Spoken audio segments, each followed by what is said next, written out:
بآياته مؤمنين. الله أكبر. سمع الله لمن حمده. إلا ما اضطررتم إليه وإن كثيرا ليضلون بأهوائهم بغير علم. مثله ليس بخارج منها كذلك زين للكافرين ما كانوا يعملون. السلام عليكم ورحمة الله. اللهم صل على سيدنا محمد وعلى آل سيدنا محمد الصلاة جامعة.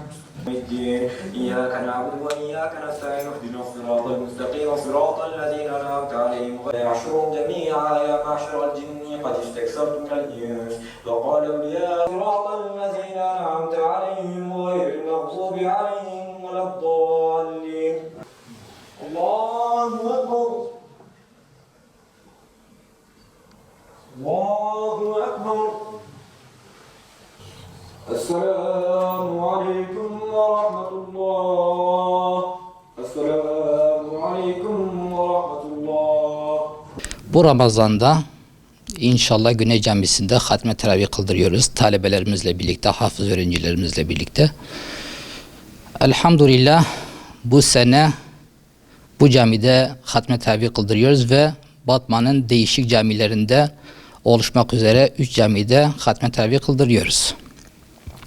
Hatimle teravih Peygamber Efendimiz sallallahu aleyhi ve sellemin sünnetindendir. Bu gelenek eskiden beri devam ediyor ve bu sünnet özellikle Batı tarafında çok yaygın bir şeydi, bir gelenekti. Elhamdülillah bu son zamanlarda Güneydoğumuzda da bu gelenek devam ediyor. İnşallah daha da devam edecek ve bu cemaatlerimizin katılımıyla daha güzel bir atmosferiyle daha güzel bir şeye, bir dereceye gelecektir inşallah. Biz yatsı namazını kıldıktan sonra 2 rekat sünnet var. Ravatib sünneti dediğimiz yatsı namazının sünneti. Ondan sonra teravih namazı başlar. Teravih namazının her rekatında Fatiha'dan sonra bir sayfa Kur'an okumakla 20 rekatın sonunda bir cüz okumuş oluyoruz. Genel olarak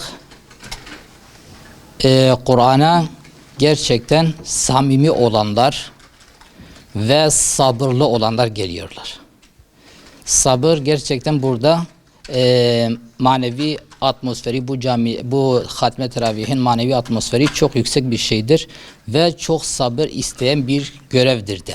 Onun için maalesef herkes bu sabrı yapamıyor ve fazla gelemiyorlar. Küçükleri 15-16 yaşlarından 70 yaşlarına kadar da cemaatimiz vardır elhamdülillah.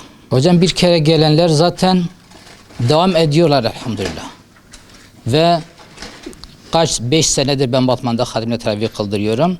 Hep aynı, daha fazlaları geliyorlar. Yani bir kere gelip onu terk edenleri daha görmemişim. Hep devam ediyor bu gelenek elhamdülillah. Ramazan ayının ilk gününden son gününe kadar İnşallah bir hatimimiz bitmiş olacak ve buna da hatimle teravih deniliyor.